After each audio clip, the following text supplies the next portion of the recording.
नमस्कार मित्रांनो, मी मराठी माणूस प्रदीप. उद्धव ठाकरेंची शिवसेना म्हणजे जर मागे गेलं ना तुम्ही तर मागे राज ठाकरेंच्या काळामध्ये अगदी जर तुम्ही पाहिलंत व्यवस्थित तर राज ठाकरेंच्या वेळेला बरीच लोक शिवसेनेतून बाहेर पडले. स्वतः राज ठाकरे बाहेर पडले आणि त्यांच्या घराच्या बाहेर त्यांनी एक भाषण केलं होतं. तुम्ही सर्वांनी ते पाहिलं असेल. म्हणजे प्रत्येक महाराष्ट्रातल्या मराठी माणसानं तो काळ पाहिला असेल किंवा आत्ताच्या तरुणांनी ते भाषण पाहिलं असेल, निश्चित पाहिलं असेल. तर राज ठाकरेंचं म्हणणं असं होतं की मी ज्या बडव्यांमुळे बाहेर पडलोय, बाळासाहेबांच्या आजूबाजूला जी काही घोंगावणारी सगळी लोक होती, फिरणारी जी लोक होती आणि या उद्धवच्या नीच राजकारणाचा मला कंटाळा आला होता आणि मग मी तिथून बाहेर पडलो, असं जे राज ठाकरे म्हणून बाहेर पडले ना, किंवा अजून त्यावेळेला जी काही लोक सगळी बाहेर पडली शिवसेनेतून, मग छगन भुजबळ असतील, बरेच गणेश नाईक असतील, बरेच अजून लोक होते जी त्यावेळेला बाळासाहेबांना सोडून बाहेर पडले आणि शरद पवारांच्या गटामध्ये अनेक जण गेले. राज ठाकरेंनी स्वतःचा पक्ष काढला वेगळा. ते अगदी आत्ताची जरी 2-2.5-3 वर्षापूर्वीची जरी गोष्ट घेतली ना, एकनाथ शिंदे बाहेर पडेपर्यंत एकनाथ शिंदे पण याच सगळ्या बडव्यांना कंटाळून बाहेर पडले असं म्हणायला खरंच काही हरकत नाही आहे. कारण जर स्वतःचा सक्का भाऊ स्वतःच्या घरातल्या पक्षातून बाहेर पडत असेल तर एकनाथ शिंदे बाहेर पडणं आणि निघून जाणं याला आपण गद्दार म्हणू नाही शकत. किंवा लय लांबचं नाही आता सध्या चालू असलेलं किंवा यांच्या नजरेमध्ये चाललेलं की ऑपरेशन टायगर याच्या माध्यमातून जे काही खासदार वगैरे नॉट रिचेबल आहेत, आमदार बरेचसे नॉट रिचेबल आहेत, नगरसेवक जे काही थोडंसं धुसफूस चालू आहे की आम्हाला इकडे राहून जो काही निधी मिळत नाहीये, आम्हाला तिकडे सत्तेच्या प्रवाहात गेलं पाहिजे. आणि कोणत्याही सत्ताधाऱ्यांचं किंवा कोणत्याही आमदार खासदाराचं ही गोष्ट असतेच. कारण तुम्ही जेव्हा सत्तेत जाता तेव्हा तुम्हाला बऱ्यापैकी जास्त निधी दिला जातो. कारण जर आमदाराला खासदाराला जर निधी मिळाला नाही तर तो कमिशन खाणार कुठून? म्हणजे त्या एका निधीतून काय काय होत असतं तुम्हाला माहिती आहे का? एका निधीतून त्या आमदाराचे कमिशन निघत असतात, त्याचे कार्यकर्ते जगत असतात. म्हणजे कार्यकर्ते म्हणजे कसं, ते कॉन्ट्रॅक्ट वगैरे जे काही असतं ते आता एक रस्ता जरी बनवायचा झाला तरी त्यांचेच टँकर जाणार, ह्यांचेच कोणतरी तिथं कामाला लावणार, हेच सगळं बघणार. त्याच्यामुळे ती अशी एक सगळी चेन असते. त्याच्यामुळे हे निधी मिळणं फार महत्वाचं असतं. त्याच्यामुळे ऑपरेशन टायगर मध्ये हे सगळे नॉट रिचेबल होत आहेत, आता दिसत आहेत. त्यावेळेला छाती बडवणारे, एकनाथ शिंदेना गद्दार म्हणणारे एकनाथ शिंदेनी बरोबर कैची मारून त्यांना बाजूला केलंय. पण या सगळ्या गोष्टी ज्या माणसामुळं होत होत्या किंवा ज्यामुळं होत आहेत असं अनेक जण म्हणतायत, ते म्हणजे संजय राऊत आणि उद्धव ठाकरे दोघं जण.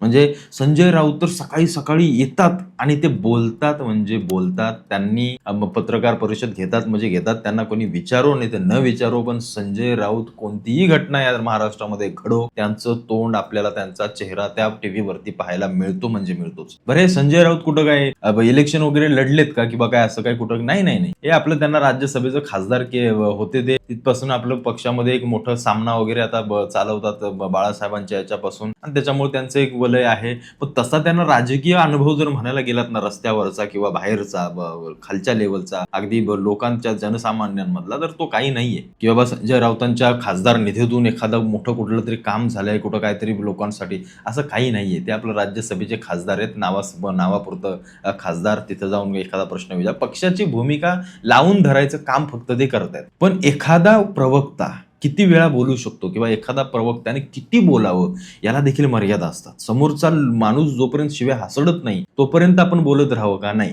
प्रवक्ता किंवा एखादा वक्ता जेव्हा नेमला जातो एखाद्या पक्षाला, तो कशासाठी नेमला जातो? की आपल्या पक्षावरती जे काही चुकीचे आघात होत आहेत त्याला एक प्रत्युत्तर देणं ही सगळ्यात महत्वाची गोष्ट असते. ना की प्रत्येक वेळेला रोज सकाळी येऊन काहीतरी विषय काढून इकडचा तिकडचा तोही पत्रकारांना सांगायचा, आपण जे तो मला हा प्रश्न विचार, तुम्हाला हा प्रश्न विचार, मग मी असं उत्तर दिलं आणि मग तो अर्धा तास घालवायचा. आणि सतत येऊन लोक पण विचार करत असतील ज्याला काय किती पत्रकार परिषद आणि कशासाठी म्हणून. हे करणारे संजय राऊत असं लोक म्हणतात की यांनीच अर्धी शिवसेना संपवली. किंवा अनेक जण ही पण आरोप आणि या पण सगळ्या गोष्टी करतायत की एकनाथ शिंदे आणि संजय राऊत अगदी जवळचे आतल्यात, त्यांचं काय काय चालतं हे फक्त दाखवण्याचे दात. असं नसू शकतं, कारण हे एवढं तरी कोणी काही मूर्ख नाहीये. जे संजय राऊत रोज सकाळी उठल्यानंतर पत्रकार परिषद घेतात, त्याच भारतीय जनता पार्टीमध्ये देखील एक संजय राऊत आहे जो सतत या हल्ली अगदी मुंबई महानगरपालिकेची निवडणूक झाल्यापासून, तो माणूस नगरसेवक झाल्यापासून त्याला मला असं वाटतं ते माईकचं दांडकं दिलंय आणि ते तेवढ्यासाठीच ठेवलंय फक्त. त्या संजय राऊतांनी काय बोललं की हा इकडे लगेच तयार, तलवारी पाजवूनच तयार लगेच. त्या माणसानं भाजपला बहुतेक याच्यासाठीच नेमलंय. म्हणजे भारतीय जनता पार्टी सारख्या एखाद्या पक्षाला, संजय राऊतांसारख्या एखाद्या पत्रकार परिषद घेणाऱ्या नेत्याला काउंटर करण्यासाठी आपला एक नेता बसवावा लागतो आणि तो नेता संजय राऊतांच्या दुपटीनं बोलतो, दुपटीनं तो सतत त्या पत्रकार परिषदा घेतो. म्हणजे लोकांना असं वाटायला लागलं की हा भाजपचा संजय राऊत आहे. त्या माणसाचं नाव आहे नवनाथ बन, नगरसेवक झाला आता काहीतरी या मानखुर्द मध्ये कुठे मुंबईच्या, तिथला नगरसेवक आहे तो. आणि तो मुंबईच्या प्रवक्तेपदी आहे की काय आहे, त्याच्याकडे काय पद आहे. पण तो संजय राऊताने काय बोललं की लगेच नवनाथ बन लगेच उभा राहतो आणि त्याविषयी काउंटर करतो. आता त्याचा पेशा पण एक गोष्ट लक्षात ठेवा, तो एबीपी माझा की काय आपली चॅनल वाहिनी आहे त्याच्यामध्ये तो पत्रकार होता. पत्रकार होता होता तो भाजपात गेला, भाजपात जाता जाता तो नगरसेवक झाला. म्हणजे विचार करा कुठून कुठून कसं कसं काय त्यानं मस्तपैकी हे करून टाकलंय. असो, तो त्याचा वैयक्तिक प्रश्न झाला. बरं, संजय राऊतांसारखा तो काही राज्यसभेवर त्याला काही नेऊन बसवलेला नाही. तो जनसामान्यातून भरेल नगरसेवक आहे ना, पण तो जनसामान्यातून निवडून आलाय. पण याचा अर्थ असा नाही की आपलं रोज उठून त्या संजय राऊतांसारखा आपला भोंगा वाजला पाहिजे. मुळात म्हणजे एखादा प्रवक्ता कसा असावा, प्रवक्ता पक्षाचा प्रवक्ता कसा असावा, ज्याची भाषा ही लोकांना अत्यंत जवळची वाटली पाहिजे, ज्यांना लोकांना असं वाटलं पाहिजे की हा बोलतोय पण तो आपल्याशी संवाद साधतोय. जो प्रवक्ता असा पाहिजे की ज्यानं सामान्य जनमानसातल्या लोकांशी संवाद साधला पाहिजे, त्याला म्हणतात प्रवक्ता. प्रवक्ते म्हणजे आजकालचं पद काय झाले माहितीये का, पक्षाविषयी काय आलं की फक्त बोलायचं, याची मापकार त्याची मापकार, याला बोल त्याला बोल, हे यांचं काम म्हणजे, हे प्रवक्त्यांचं काम म्हणजे हे असलं राहिलंय. एखाद्या पक्षाचं प्रवक्त्यानं पक्षाची बाजू मांडलीच पाहिजे, पण त्याच्या व्यतिरिक्त त्याने लोकांशी जो काही संवाद साधला पाहिजे. प्रवक्ता म्हणजे काय, पक्षाच्या एका संरचनेतला एक असा माणूस ज्यांच्याशी लोक बोलू शकतील आणि पक्षाची भूमिका तो लोकांना सांगू शकेल, याला म्हणतात प्रवक्ता. म्हणजे आतापर्यंत महाराष्ट्र ते शिंदे गेल्यापासून कंटाळला जे संजय राऊतांना, आता हा बाबा नवनाथ बन आपला तिथे येऊन बसल्या, रोज ते बघावं तिच्या आयला ते बातम्या येत राहतात त्याच्या, सतत सतत सतत आपलं तेच. त्या संजय राऊतांनी असं केलं की हा लगेच तिकडून तिकडे, यांचं दोघांमध्येच पत्रकार परिषदांचा खेळ चाललाय फक्त. कसलं सुसंस्कृत पक्ष घेऊन बसला भाजपा पण, हे यांचं पण आता तेच झालं ना. सकाळी आपलं कोंबडा आरवायच्या आधी नवनाथ बन उभा राहतोय, जरा थंड घ्या, शांत घ्या. प्रवक्त्याने एखादी गोष्ट एखाद्या आठवड्यातनं, एखाद्या 10-12 दिवसातनं बोलली पाहिजे, एखादी चांगली पत्रकार परिषद घेतली पाहिजे. बरं, यांच्या पत्रकार परिषदा किंवा यांचं बोलणं फक्त ते संजय राऊत आणि आहे बस, एवढंच चिकलफेक जे काय चालले ते अख्ख्या महाराष्ट्रावर जे काही प्रश्न पडले ते प्रवक्ता कधी सांगणार. हे प्रवक्ते काय झाले, वरनं जे आदेश येतील ते आपण बोलायचं. त्याला त्या नवनाथ बनला सांगितलंय, ते संजय राऊत काय बोलला की लगेच तू इकडं बोलायचंच, लगेच दुसऱ्या मिनिटाला तुझं बोलणं गेलं पाहिजे तिथं. हे त्याला काम दिलंय, तो आपला करतोय. म्हणून म्हटलं हा भाजपचा दुसरा संजय राऊत दिसतोय मला. आज जे काही सत्तेमध्ये बसणाऱ्या भाजप सारखा पक्ष जे काही करतोय, आज लोकांना अनेक समस्यांना सामोरं जावं लागतंय, त्याच्याविषयी काही स्पष्टीकरण असेल, ते जे काही लोकांना हवंय ते द्या ना. आमचा पक्ष काय काम करतोय, आमच्या पक्षाने काय केलं पाहिजे, किंवा आमचा पक्ष खरंच या सगळ्या गोष्टी सामान्य माणसांपर्यंत पोहोचवतोय, ते पोहोचतायत का, या सगळ्या गोष्टीचा कानोसा घ्या ना. की आपलं त्याने काय बोललं की ह्याने इकडे बोलायचं, ह्याने बोललं की त्याने तिकडे काय बोलायचं, या असली घाणेरडी राजकारणाची प्रतिमा करून ठेवली या प्रवक्त्यांनी.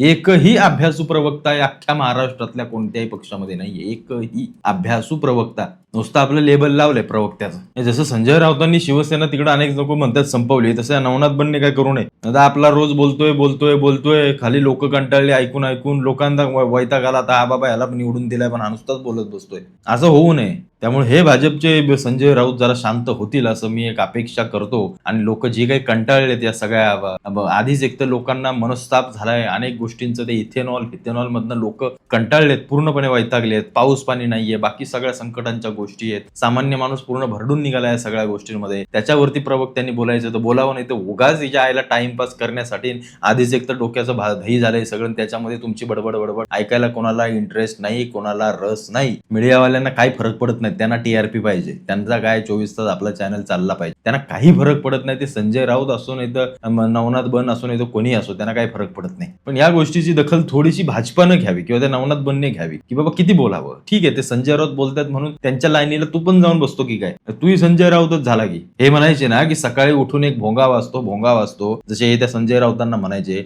आता यांचा भोंगा इकडे त्याने सुरू केलाय, तो बंद करा, पहिला तो थंड करा, शांत करा. एवढंच फक्त सांगायचं. बाकी तुम्हाला काय वाटतं सगळ्या विषयाबद्दल मला आवर्जून कमेंट करून कळवा.